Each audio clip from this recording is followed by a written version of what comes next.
इच्छा से नहीं, मजबूरी में रहती है।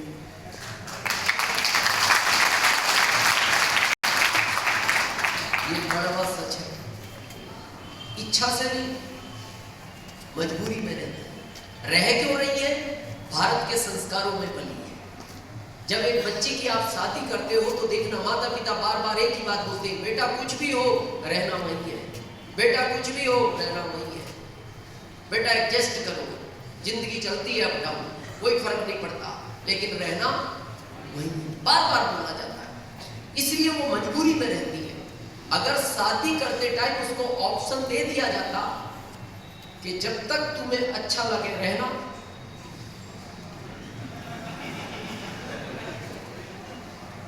और जब अच्छा नहीं लगे छोड़ के बाहर करना।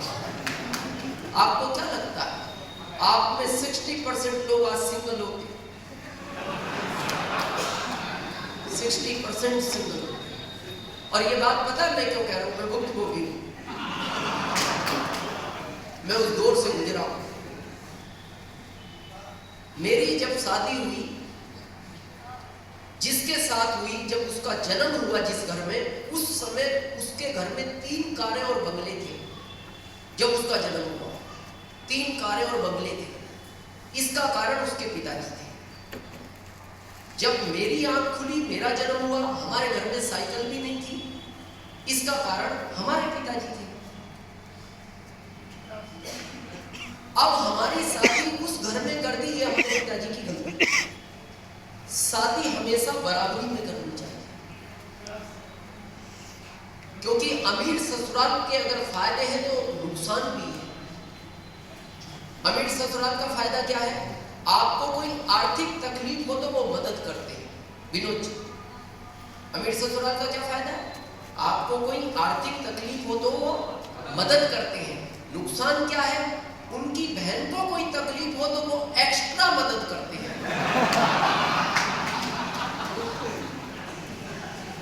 समझते हैं आप? एक्स्ट्रा फिर वो पैसों से मदद नहीं करते, हाथ पैर से मदद करते हैं, वो एक्स्ट्रा मदद करते हैं। तो अमीर ससुराल का ये नुकसान है।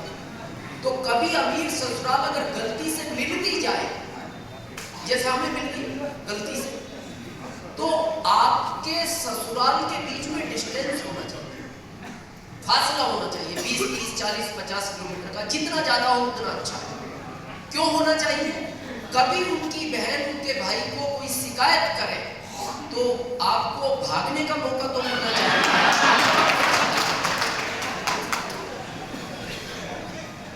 इसीलिए मैंने भविष्य देखते हुए राज्य बदल लिया। मेरी ससुराल है यूपी की और मैं शिफ्ट हो गया एमपी। अपनी ससुराल से 1500 किलोमीटर दूर। महीने में 20-22 दिन मेरी पत्नी मेरे को एक फिक्स कोटेशन सुनाती थी। फिक्स था, अपने आप को सौभाग्यशाली समझो, मैं आपके साथ रहती। ये लाइन कभी पत्नी के मुंह से सुनना, बहुत सुकून मिलता है। कैसा लगता है अगर ये लाइन पत्नी आपको महीने में 20 बार कहे कि आप अपने आप को सौभाग्यशाली समझो, मैं आपके साथ रहती हूँ? अच्छी लगती है, दर्द नहीं करती। क्यों बोलती थी? गलती उसकी नहीं थी।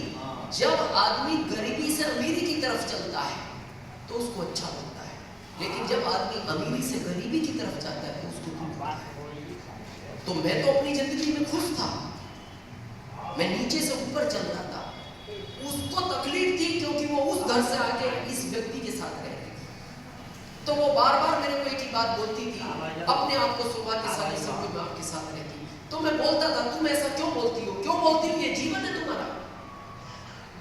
2075 तुम्हारी सैलरी है, 700 रुपए तुम्हारा मकान का किराया है, लाइट का बिल है, बच्चे की फीस है, किराना है, दूध का खर्च है, ऑटो रिक्शा वाले की फीस है।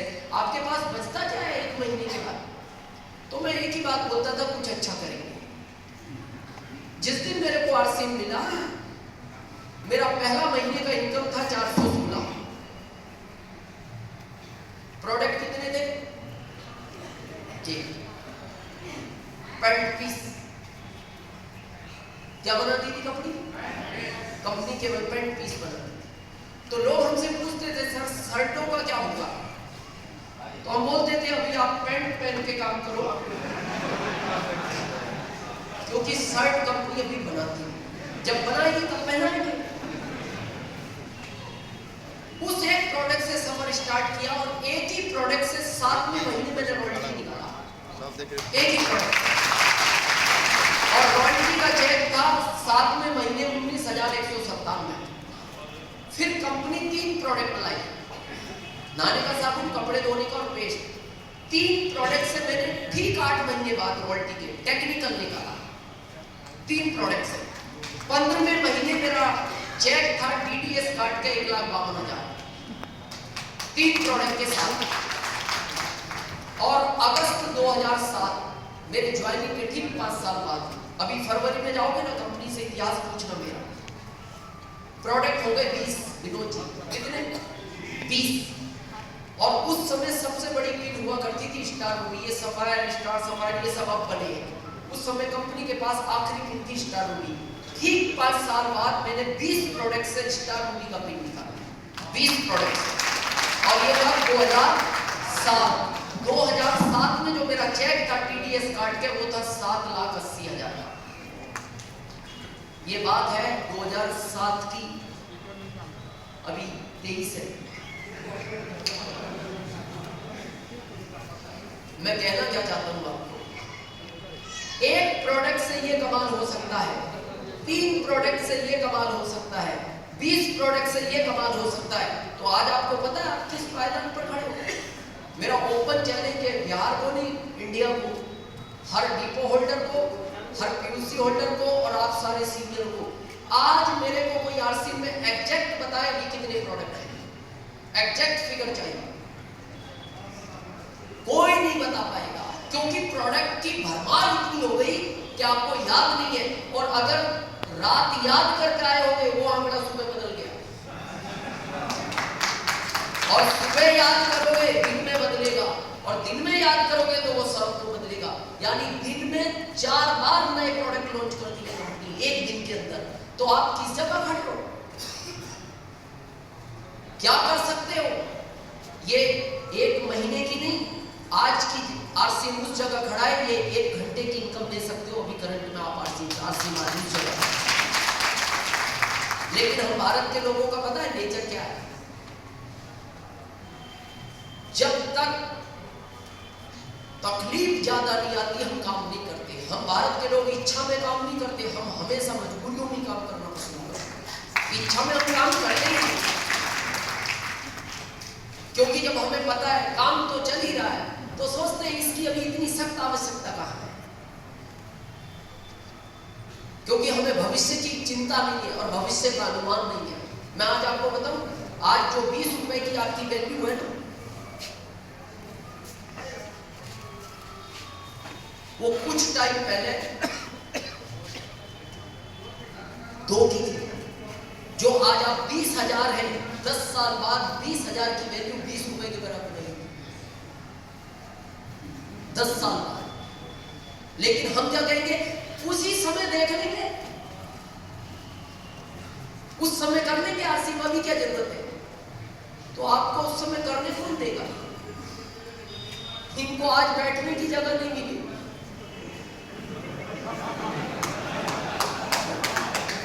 इनको आज बैठने की जगह नहीं मिली। आपको क्या लग रहा है आपको इसमें जगह मिलेगी?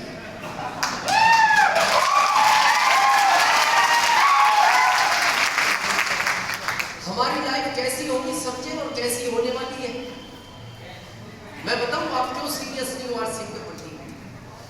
एक बार मैं अपने दोस्त के घर गया, बहुत पुरानी बात है। तो शहर में आपको पता है एक सफेद रंग का कुत्ता पालते हैं, छोटा सा। तो जब मैं उसके घर पहुंचा तो घर के सारे लोग टीवी देख रहे थे, सीरियल चल रहा था सास भी कभी बहू थी। तो सारे लोग टीवी देख रहे थे, वो कुत्ता भी टीवी ही देख रहा था।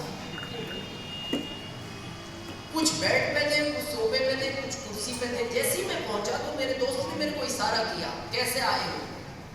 तो मैंने कहा सब डिस्टर्ब होगा, तो मैंने उसको कहा नो प्रॉब्लम, तुम देखो। मैं भी बैठ गया एक तरफ। टीवी चलते चलते मैं क्या देखता हूँ, उस सोफे पे 2 लोग बैठे थे और उस कोने में वो सफेद छोटा कुत्ता बैठा था।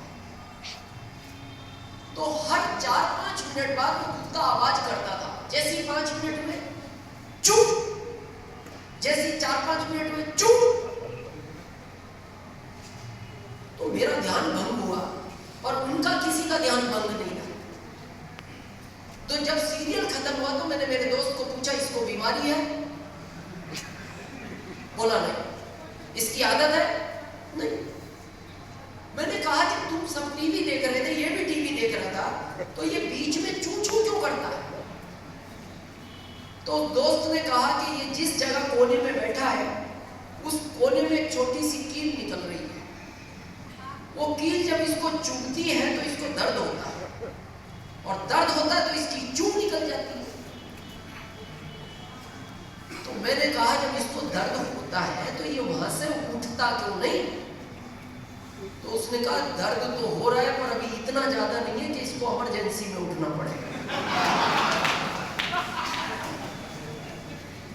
आपको क्या लगता है? हम सबकी जिंदगी में चुभन है, इसीलिए आए। चुभन तो है, पर वो इतनी ज्यादा नहीं है कि इमरजेंसी में इसको करना पड़े। क्योंकि जब शाम को दाल रोटी की व्यवस्था हो जाती है तो हमें क्या लगता है? तकलीफ तो है पर काम तो चल ही रहा है। अभी तो ये कील चुभ रही है। 10 साल बाद जिस तरह देश चेंज हो रहा है, डिजिटल में जा रहा है, 10 साल बाद ये कील नहीं, ये बहुत बड़ा कीला चुभेगा और उस समय आप सहन नहीं कर पाओगे। अभी ये बात चल रही थी ना, हमारे बीच कुछ लोग हैं जॉब वाले, अभी जो हमारे कॉलेज के डायरेक्टर हैं, उन्होंने कहा कि मेरे बच्चे को इस भारत के सबसे बड़े उसमें एडमिशन होना ही अपने आप में गर्व की बात है। ये बड़ी बात है। अभी हम सब बच्चों को पढ़ा रहे हैं, ईमानदारी से बताओ क्यों पढ़ा रहे हैं? अभी जैसे हमारे एवरोल्ड ने कहा कि दोस्तों ने कहा ये तुम्हारा अच्छे जॉब की उम्र है, कहाँ इसमें पढ़ गए। हम अपने बच्चों को पढ़ा तो ईमानदारी की बात यह है कि जॉब के लिए है, लेकिन जॉब की स्थिति आने वाले टाइम में क्या होगी? जॉब को डिजिटल दुनिया छीन लेगी। जब हम 50 करोड़ थे भारत में, जॉब ज्यादा थी। ये हमारे गांव के लोग बैठे पहले 8वीं पास वाले को ढूंढते थे आर्मी के लिए कि कैसे भी, और वो छूट जाता था गांव में कि नहीं जाना। 50 करोड़ थे तो जॉब ज्यादा थे, लोग कम थे। 70 करोड़ हुए, जॉब कम हुई। 100 करोड़ हुए, जॉब और कम हो गई। अभी हम 140 करोड़ है, जॉब और कम हो गई। तो हम प्रोग्रेस पर हैं। क्या लगता है 10 साल बाद 100 करोड़ हो जाएंगे वापस? 200 करोड़ हो जाएंगे। तो जॉब तो छीनते जा रहे हैं और संख्या बढ़ती जा रही है, तो जॉब मिलेगा कहां से? एक आरसीएम ही ऐसा प्लेटफॉर्म है जो भारत के हर व्यक्ति को अपने पैरों पर खड़ा कर सकता है।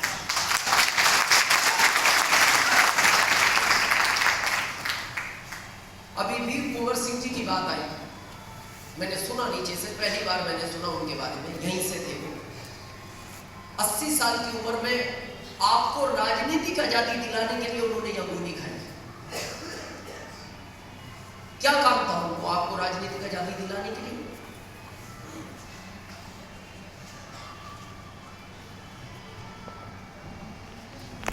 जानते हैं आप लगभग सभी उनका नाम जानते हैं। मैं आपसे पूछना चाहता हूं, आप में से अपने दादाजी के दादाजी का नाम कितने लोग जानते हैं?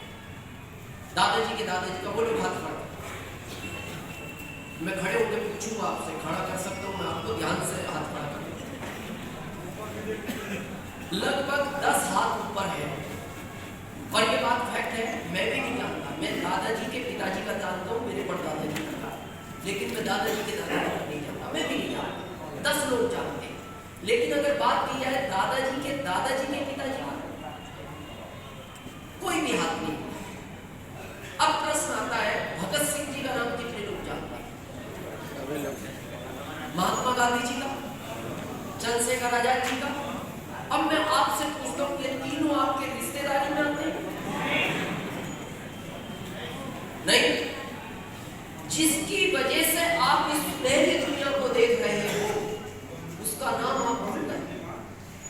और जो आपका कुछ नहीं लगता उसका नाम आपको याद है। उसका एक ही कारण है कि आपके दादाजी के दादाजी ने कुछ ऐसा नहीं किया जिससे आप उनको याद रखते। भगत सिंह जी ने ऐसा नहीं किया जिससे आपको याद रखते। तो अपने सीने पे हाथ रख के सोचो, क्या आप भी चाहते हो आपकी 5वीं पीढ़ी आपको भूल जाए जिस तरह आप भूल गए? अगर आप चाहते हो आपकी आने वाली 15वीं पीढ़ी भी आपको याद रखे तो फिर आपको आरसी करना चाहिए, फिर आपको आरसी करना चाहिए।